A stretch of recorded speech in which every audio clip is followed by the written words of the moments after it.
state lenga ki CM su odiba aduga loin na home department su paiba mahakna mahaki makhada leiba sifai singju yaurga makhoi na question laga thamaga India ki National Investigation Agency da sinaki bido adu mahak khangdi hairibne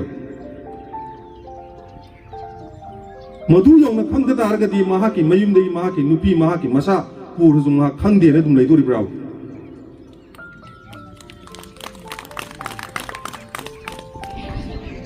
Chindari lawi Himalaya Park dum ka thawai thage siba ki de hana mayang sifai na chai thangkalakpada mamai le thok hotna chele somna chindana Himalaya Park dum ka thawai thage ki den chalin ona ga tainaga maram dikari degi mamai le ga cheli ba ai hebsi masak khangdramina lon mayek ina lining ji masa khangak tramina aina aigi irei pa ai iramdam sen nungsiba phauge ha ai hakna thawai thara phauba lammi sanglup achibu lamjing liba NPDF ki lamjing makhada lammi gi changna kanglon ngakna amadi matam pumbada pirak payatang matung inna ithaudang pangthok sagani haina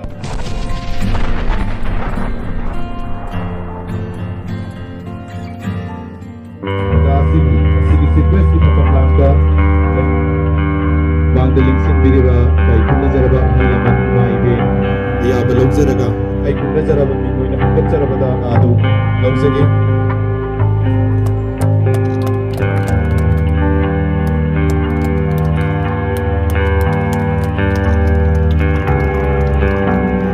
ko dali ko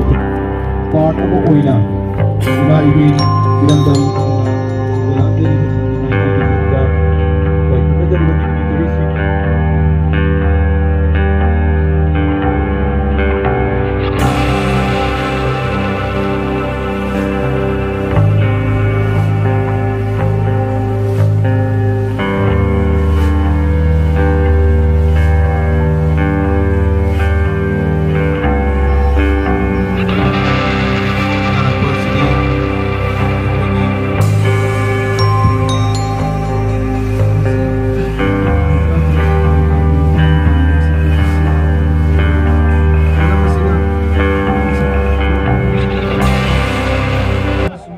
NPDF da yauguna Himalaya Park amadi miyam gi ding tamba puraknaba amasung maduda ngaknaba sintha pangthokpada thawai hakchang punamak kathok chagani ai hakna thawai thara phauba lammi sanglup achibu lamjing liba NPDF kilamjing makhada lammi gi changna kanglon ngakna amadi matam pumbada pirak payatang matung inna ithaudang pangthok sagani haina wasak sari ngasi chaising taraga taret tha ahum ing kumja lising ani ga kunga marigi numaijing numit asida thamoi sengna wasak sari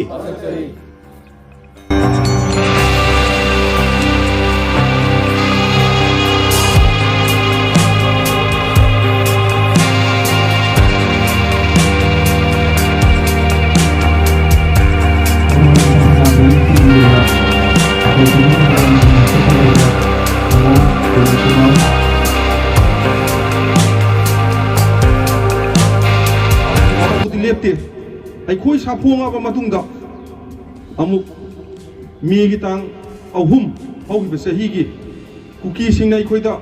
mikap hol la se sigi khudong sa se lauraga dongan ba luk mayam ama tholak tab su nati ma khoi su dum punsal lo dum lawe adubo ai khoi na tholak ki ba indigenous people organization manipur sa phong gi bide ai khoi di pandam ama khakta ta cha bani ꯑꯩꯈꯣꯏꯒꯤ ꯄꯥꯟꯗꯝꯗꯤ ꯃꯤꯒꯤ ꯇꯥꯡ ꯑꯍꯨꯝꯒꯤ ꯑꯗꯨꯝꯕ ꯇꯝꯊꯤꯔꯕ ꯄꯨꯋꯥꯔꯤꯗ ꯀꯣꯔꯣꯏꯗꯕ ꯑꯉꯨꯕ ꯀꯥꯂꯤꯅ ꯇꯩꯔꯒ ꯏꯔꯒ ꯑꯗꯨꯝ ꯂꯩꯍꯧꯔꯒꯗꯕ ꯑꯗꯨꯒꯨꯝꯕ ꯊꯧꯗꯣꯛ ꯑꯃ ꯊꯣꯛꯈꯤꯕꯗꯨꯅ ꯃꯔꯝ ꯑꯣꯏꯔꯒ ꯅꯤꯡꯇꯝꯒꯗꯕꯅꯤ ꯍꯥꯏꯗꯅ ꯈꯨꯠꯇ ꯈꯨꯠꯂꯥꯏ ꯄꯥꯏꯔꯒ ꯖꯪꯒꯜꯗ ꯆꯍꯤ ꯀꯌꯥ ꯑꯃ ꯃꯤꯔꯣꯠ ꯑꯣꯏꯅ ꯂꯣꯠꯇꯅ ꯂꯩꯈ꯭ꯔꯕ ꯑꯩꯈꯣꯏꯒꯤ ꯊꯧꯅꯥ ꯐꯔꯕ ꯏꯆꯤꯜ ꯏꯅꯥꯎ ꯄꯨꯝꯅꯃꯛꯁꯤꯡ ꯑꯁꯦ ꯍꯧꯖꯤꯛ ꯂꯣꯠꯇꯅ ꯂꯩꯕ ꯃꯇꯝ ꯅꯠꯇꯦ ꯅꯈꯣꯏꯅ ꯃꯤꯌꯥꯝꯒꯤꯗꯃꯛꯇ ꯅꯤꯡꯇꯝꯕ ꯄꯨꯔꯛꯀꯅꯤ ꯍꯥꯏꯗꯅ ꯋꯥꯁꯛꯂꯤꯕ ꯅꯤꯡꯉꯤꯕꯗꯣ ꯉꯁꯤꯒꯤ ꯃꯤꯌꯥꯝꯁꯤꯡꯁꯤ ꯌꯦꯛꯅꯕꯁꯤꯡꯒꯤ ꯃꯈꯨꯠꯇ ꯂꯣꯏꯅꯃꯛ ꯇꯥꯍꯟꯒꯗꯧꯔꯦ ꯑꯗꯨꯅ ꯅꯈꯣꯏꯒꯤ ꯅꯤꯡꯇꯝꯕꯗꯣ ꯅꯥꯊꯩꯗꯅ ꯈꯨꯠꯇ ꯄꯥꯏꯔꯤꯕ ꯈꯨꯠꯂꯥꯏ ꯊꯥꯗꯣꯛꯇꯅ ꯏꯟꯗꯤꯌꯥ ꯂꯩꯉꯥꯛꯀ ꯇꯪꯗꯨ ꯂꯩꯇꯥꯅ ꯂꯩꯕ ꯌꯥꯅꯅꯕꯒꯤꯗꯃꯛꯇ ꯃꯄꯥꯟ ꯊꯣꯛꯂꯛꯑꯒ ꯋꯥꯔꯤ ꯁꯥꯕꯤꯌꯨ ꯍꯥꯏꯗꯅ ꯂꯥꯎꯈꯤꯕꯅꯤ ꯍꯧꯖꯤꯛꯁꯨ ꯑꯗꯨꯝ ꯂꯥꯎꯏ ꯂꯥꯎꯔꯤꯉꯩ ꯃꯔꯛꯁꯤꯗꯅꯤ ꯉꯔꯥꯡ ꯅꯍꯥꯟꯗ UNLF की वही लाइव थी भाई से बता रहे तो नहीं दबा UNLF की लानी संगलोक AMPA की लुचिंग पुरे लोरीबा तो सोम सीधा वो मपू अमदी चीफ इंटेलिजेंस ऑफिसर लाइन में यूमिंग बसर्मा अमदी सर्जन लान दबा मकोई अहुम्बो इंडिया लेंगा कतंगु लेताना लाइबी याना नबी दंगता याना सेरोल इन्हें खबर मतुंगदा नमलो लांग थाके हायरगा येगनब नेशनल इन्वेस्टिगेशन एजेंसी ना मणिपुर लेंगा खंगहंदन फारगा पुखिबसे सिंगसी अखोई मियाम की मांगजबनी अदुना नान हौगिब नुमित निनी की ममांगदा इंडिजिनस पीपल ऑर्गेनाइजेशन मणिपुर का लोइलोना फोक्स का अमदी चलमिनरिबा लुप नुपी लुप अमदी माहिरोइ लुप सिंगा पुनमिनरगा अखोई मधुगी नुवाइतबा अमदी फागिबसिंग थादोओ हाइदना मधुगी चैथियंग अमा इंडिया लेंगा पीरनबई दमते अखोइना पुंगनि फुनि पान बन कौजखि पुंगनि फुनि पान बन कौजखिबदो मेट्रिक एग्जाम लेखिबा मरमना अमदी लानगी चैथियंग कन्ना फंगगा लेबा सेमिलोंदा अवाबा लेबा म सिना मरम ओरगा मियामदगी वाकत चेरोल कया अमा लापना मरम ओरगा अखोइ पुंग कुन मरिदा टेंशन जखि मधुदा बन सगत पिहिबा अमदी UNLF कसनमिनरिबा सिविल सोसाइटी ऑर्गेनाइजेशन सिंबो थौना पांगल हापिबा अमदी पुंग थौगत पिहिबगी दमक्तसु ngasi ki tanja si laujaraga aya ki maiki digi thagat pa phongdok chari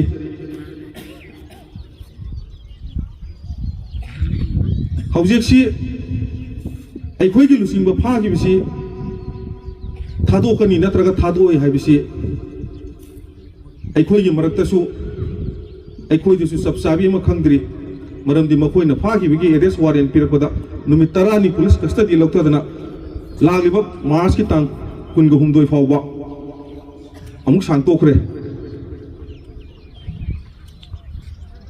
numire do ma phana na bagi damakta ma bu phaga doiba mafam asi numitu do uba sifai si adugi mating masing yame state lenga ki are sifai amadi Central Paramilitary Forces सिंगसिना महक लुमग लेब तंजा से मसिन लंबीदा लाप गाड़ी चचरीब गाड़ी तीदिम line सिदा चचरीब गाड़ी से अतुकी मतिक traffic jam थोकी मा फान नबिदों तो होनाबदा अदुबो अदुक चावख्रबा स्टेट गवर्नमेंट की फोर्सेस यावरगा IRB अमदी कमांडो यावरगा फागिबदो ngasi gi laingang mapu CM Biren खंगदे हाइरिबनि आई खंगौदेन इंडिया लेंगा का UNLF का तंगु लेताना लेबि याना ना बुई दंगता याना सेरोल इनखरबदो महाक न लुसिंगागा महाकी लेंगा की थोपांग लोय मियाम पुनो मका लोइनरे हाइरगा UNLF पो कांगलादा मियाम मांदा फोंग ओपी की बदुंबा लानमीदो लामी मकोक्ता दु फागिबदा महा खंगदे हाइरिबने सिबु ngasi gi khoi miyam sing sine yagadra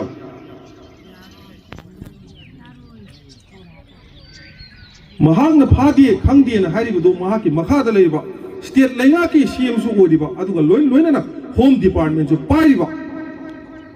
mahak na maha ki makha da leiba sifai sing ju yaurga makhoi na koisal laga thamaga India की नेशनल इन्वेस्टिगेशन एजेंसी से सिने की बदो अदुम मा खंग दे हारिने मधु यौना खंग दा तारगदी महा की मयुम दे महा की नुपी महा की मसा पुर जुम मा खंग दे रे दुम लेदोरि ब्राव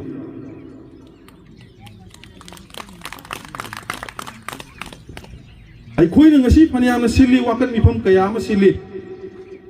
मियाम की मैरा रेली चली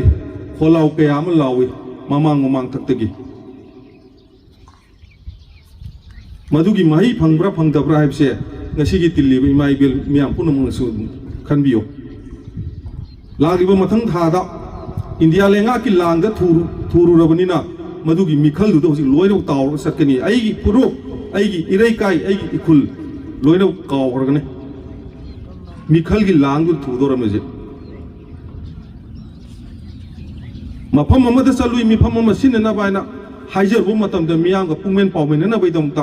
हाइजरबो मतमदा आइदी अदुगी पार्टी नैति आइदी अदुगी पार्टी नति आइदी अदुगी दोल मानति नाकन नाकन द लैथोग चलिंगी तंजा सिदबो अखोइना येंगनबो कुकी करम हाइना अखोइना मायोंगनबो ngमगदोरगिया अखोइ मसी मसी द होटल वारी फुंगा वारी ओइना तौरगा अखोइ लेपाक नुसिबिगी मंगलादुगी तोक्सी ngasi ima ibil puno maksimsu matam mamagi linthoi ngabigi mathona marinjen hanjabi tariena ningthau pharga wail khibagi adumba puwari da lehoraba itei nupigi thauna singdo asidi ekhoi ima ibil isi isel sing aptal yaudre wana mang tharga talap na mang tharga satkhabnina madugi thauna pangal do asi kumang mang re chindari lawi इमाले पाके दमका थवाई थागे सिबगी दे हना मयांग सिफाई ना चाई थांकलकपदा ममाई litho होतना चेले सोमना चिन्नना इमाले पाके दमका थवाई थागे की then चलिम ओनागा तैनागा मरम दि करीदगी ममाई लिरगा चेलीबा आई हैबसी मसा खंद्रमिना loan मयेक इना lining मसा खंगत्रमिना आइना आइगी इरे पा इरमदम से नुसीबा फाउदे हाव नेशनलिज्म इरे पा इरमदम नुसीबा हाइबसे इरोल इएक लाइनिंग लिसत सी मयेक सेंग खंग कांदा आइगी इफ्रुप से पुनु नुसीबा पोलकनी लेपांग नुसीबा पोलकनी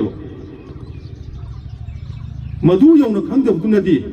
खंगद्रगद ngसाइगी आइगी लेपा आइगी फ्रुप नुसीबा की सांग सिसु याम नेमगने मधुननि ममांग ममांगदगी हौना हौना अखोइबो ताकि तंबिरकपा ओजासिंग हलमन सिंगना मखोइगी खुदुंगी लगा सुम चलम लाव फोंग फो मतमदा ngangphai काइबि यारोय सक्तम मांगबि यारोय मणिपुर की अपुनबगी सक्तम मांगबि यारोय ना लावरमिबो मयामसे ngasi काइब्रा काइदब्रा मांगदो उरिबो सिंग asi अखोइने ngasi मफम सि यौना चपंगमिब्राबो कारुबो ngamibraba asi अखोइगी ngangphai नतब्रा सोमदना चिन्दना ngangphai काइबि यारोयना लावरमि ngangphai काइदना लोयग्रबदो